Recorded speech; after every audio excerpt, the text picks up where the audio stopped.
guys. I absolutely love meeting you guys. 3, 2, 1. Okay, we're back. I'm Douglas. I'm broadcasting from motivationandmuscle.com, streaming radio.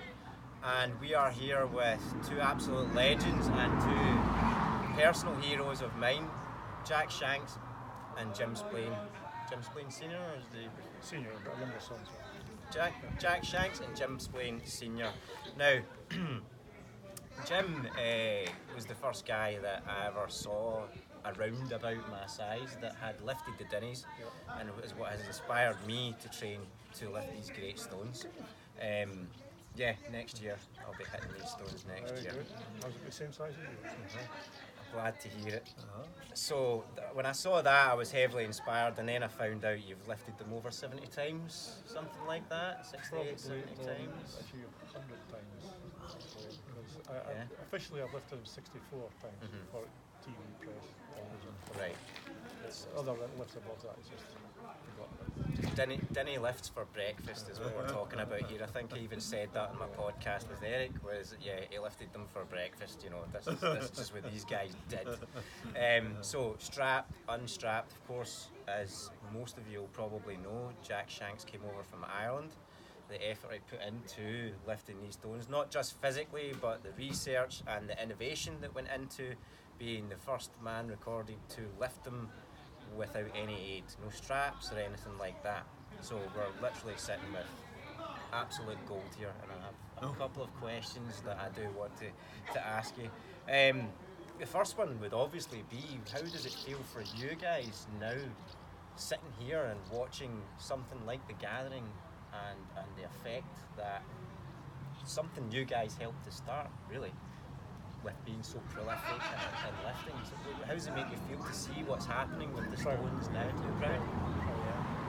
When we first came here, when we first met here, we knew of the stones, we knew the legend behind the stones, and we just wanted to get involved. But a few people lifted it with straps before us, and we didn't accept it. Donovan even didn't swear. We thought, it's got to be things right. It was until I saw Jack lifting. We were both lifting well before that. Jack lifted in 1973. I was so amazed to think 72. 72. I thought, well, I could do that. So I was training, and I thought, when I saw Jack, he's my inspiration. And if it wasn't for Jack, I probably wouldn't have bothered. So that carried on over the years, and Jack did his thing when he walked with the stone. 73 was it? Following year, 73. The walk. Well, the walk was left and set down. It's still as impressive as hell, trust me. Especially when you see guys way bigger that can't do it. And when you follow this over the years, you see these young lads coming along now. I mean, Jack did it as long as we had together for 20 odd years, but it's probably longer than Jack. Well, we see I was 37 when I did it. I'm 37 now. You're young looking 37. I'm ready. You're ready. I'm entering my prime. You're ready. Okay. I was 37. You should do it next year. I'm definitely going for it next year. And it was your advice I took, Jim, when I first contacted you on Facebook. I mentioned this in my podcast as well, I was all geared up and aggressive and right, we're going to train, we're going to lift these this year. And you said one thing to me, and me and Eric spoke about it, was you said, take your time. I was like, it was probably the best advice I could have had, and so I'm taking Well, are my you time. trying to wave at yourself now too? I'm training. I was already doing single arm deadlifts, which I heard you mention. Because I figured that was just sensible. That's what you would do. I'm trying to do everything without chalk for as long as I can, of course, so I get my pure grip. And I've started doing hack lifts as well after listening to your podcast. Yes, I like that. That came from yourself, Jack. So I like that. much appreciation for that. So I'm doing that. I've also now here's a question. This is a very good question. The grip, all right? It was you that invented this grip, right? Well, apparently so. I know that the original hook grip was like this. Yes. Because Eerie wigged on Stevie at a strength Yeah, when he was showing Big Timo the grip, and I've sidled over like that, and I listened to him talk about it. Now, I've personally, and certainly in my gym, I call it the Shanks grip. Oh my goodness. I don't know if it's ever been called that, but that's what I call it. and I've been doing an overhand version of it. Yeah, good, that I good, found is good. extremely good for working the adductors and the thing. Brilliant. So it's that kind of innovation that gives guys like me and all these other men that you know the ability to do these things. Well, my idea about that was when you put the thumb into the ring, it straightened it out like a bar. Yeah, I heard Stevie say that. Yeah, and it then made it. When the ring opens, yeah, that's you've right. got these two You've fingers got the open. curve, yeah. So by placing the thumb inside here, push it and makes it a straight bar. A straight bar, that was it. I thought That's behind it. genius. That's right, yeah. Genius. But that for me is what it's all about, not necessarily. Is that the working lift for you itself. now? Is that working for you? I'm not using the under just now. You might have to. I know I might have to, but I'm going to try and do it without. I'm going to train to do it without. If I have to, I will. But I would like, because I know I won't be the lightest guy. So I would like to. You're not far from it. Quite light. Just built like yours. You're not far from it. Yeah. Couldn't be far from it. But I reckon by the time I get there, I'll be a bit heavier, meat-wise. Yeah. But regardless, I would quite like to do it that way. Do something. Well, I could do it with ordinary grip as well. Yeah. But if you're going to do reps, then find it far on there. Like Jack, like myself, the adapted would one. use it the normal grip up until maybe 300 kilos, and then change if need be to the hook grip, on the rings. You don't need it in the bar. No. But when when you're carrying it, I reckon I did 15 reps to take it across. You certainly needed enough.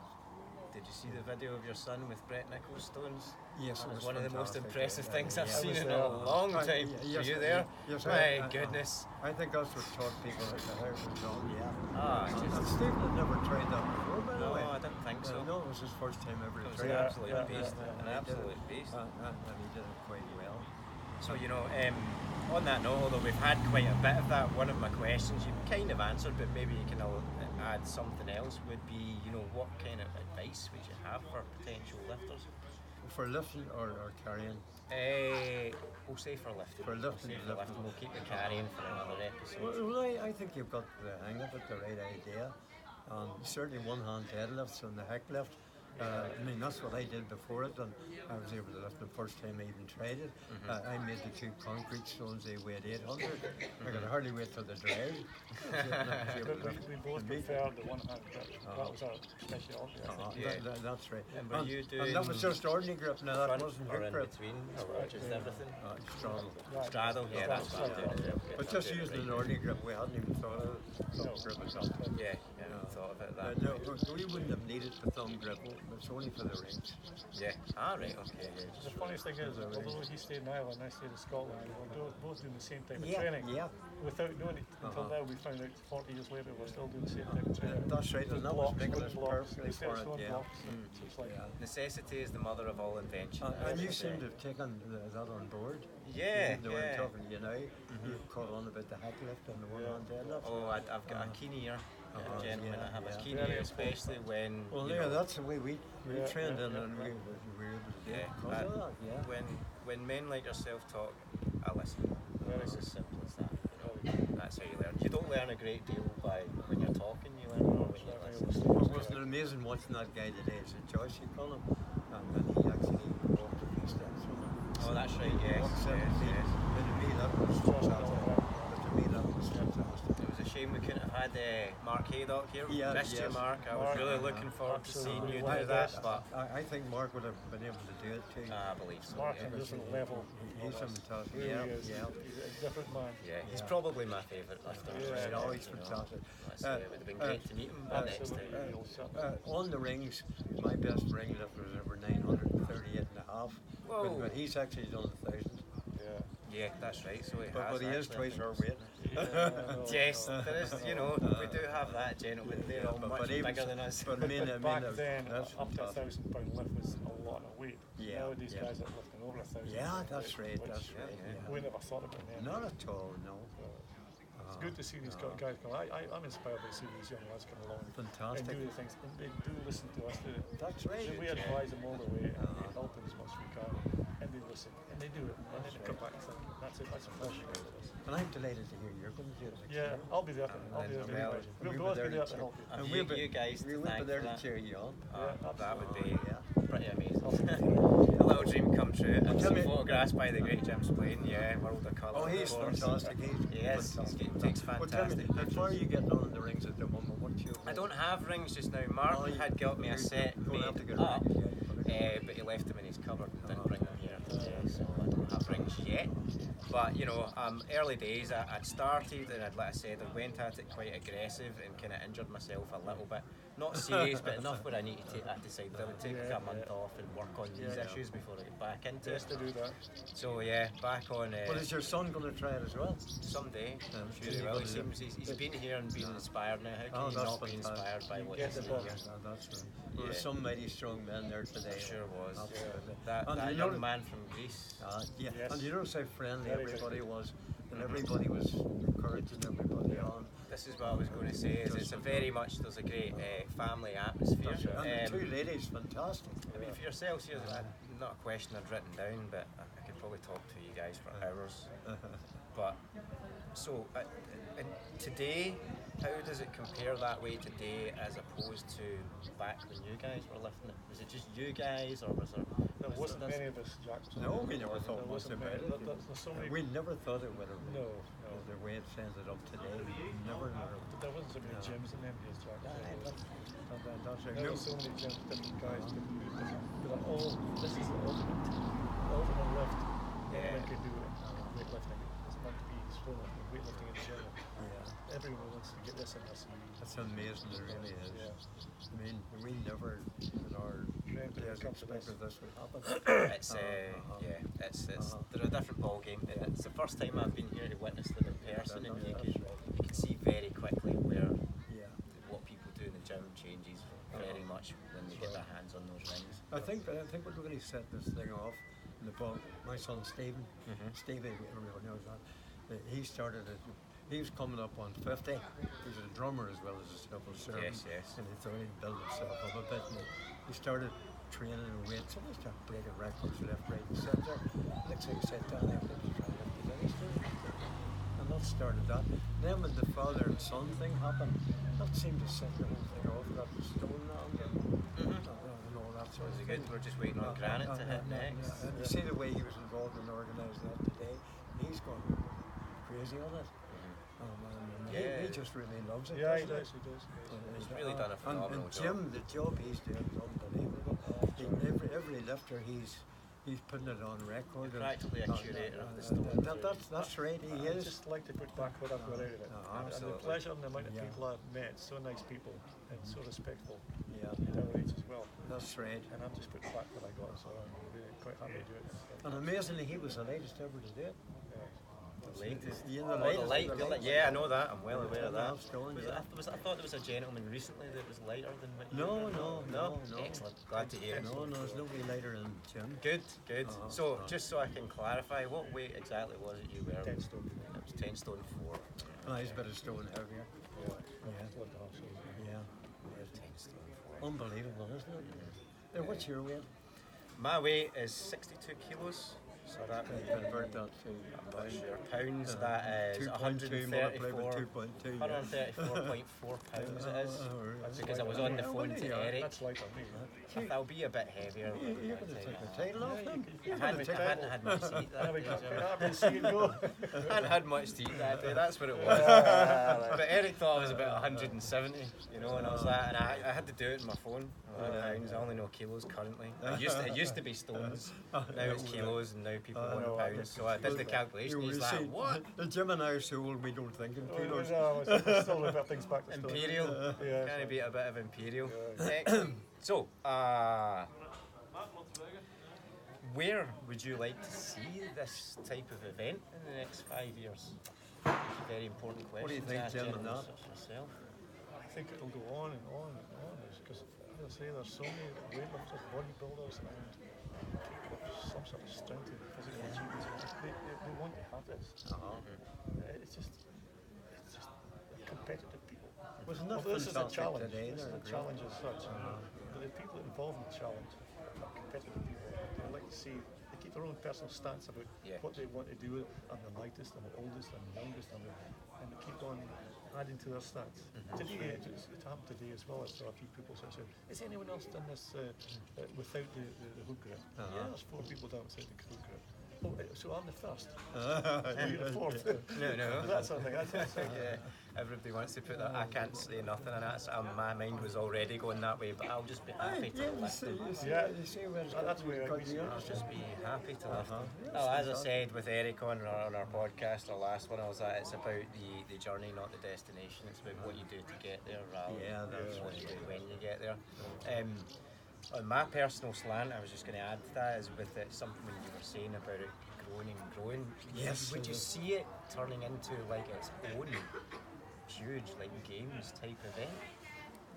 I kind of get that vision in my head, you know. The journey's not ended. Until someone actually physically walks the full distance without dropping or stopping. Oh, it will happen. That will happen. Someone one day will turn up and can do this 70. I think it'll be Mark. 1.5 inches. Yeah. So don't forget 1.5. Oh, I don't forget the, I know.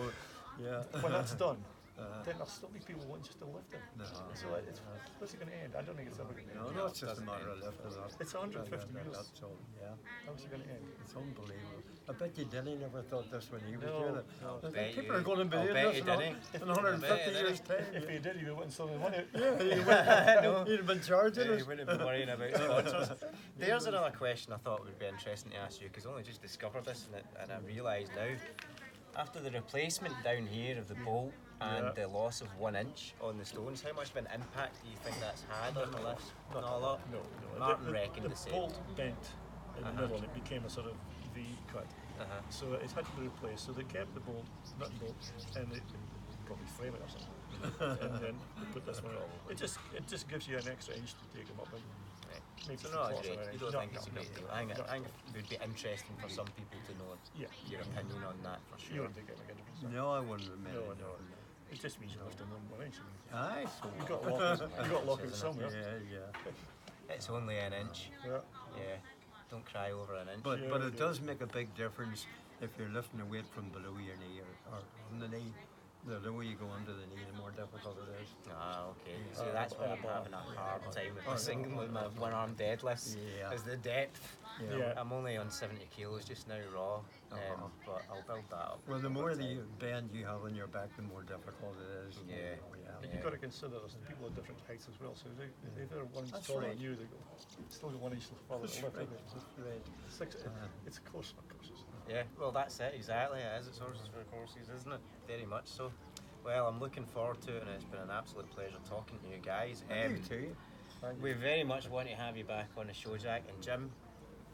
Definitely speaking for me, I definitely want to have you on that show. Jim on that show. No, just tell Eric you caught me. No, we have to get you on there. 100%. I know Eric wants you on there, and I most definitely want to hear you on there with Eric. Absolutely, Man's a phenomenal interviewer. He'll keep you right. He is Way better than me. I couldn't be any further out of my comfort zone today. Doing any better. I'm happy speaking to you. I think you're doing it very natural. I appreciate that, Jack. Thank especially you seeing you're going to do it yourself. Yes. Because we'll be there to encourage you. And we'll be there to cheer you on. There you go. So. I much appreciate it, gentlemen. And if you've any trouble, we'll produce a forklift. I know. I made sure that Christopher filmed the forklift. I was like, this is how people normally pick up the Denny Stones. The forklift. Stevie and I had to collect them yesterday. I was quite happy to go back and take them from here to Patak. Yeah, yesterday. Right. We collected them here. They put a barbell through it. Very absolutely. We're still capable of it. Oh, I know, it's fantastic. Right. That's fantastic. Brilliant. Guys, listen. It's been a little bit of a dream come true for me to sit here and speak to you two gentlemen. It really has. And thank you for everything you've done for guys like me and just the strength community in general. I'm glad you're really here today to see all this. Yeah, it was so good to watch, and it was amazing to sit and stand and touch next to these things before next year. I'm really glad about that. We speak to them. Hello, Stone. It's strange that I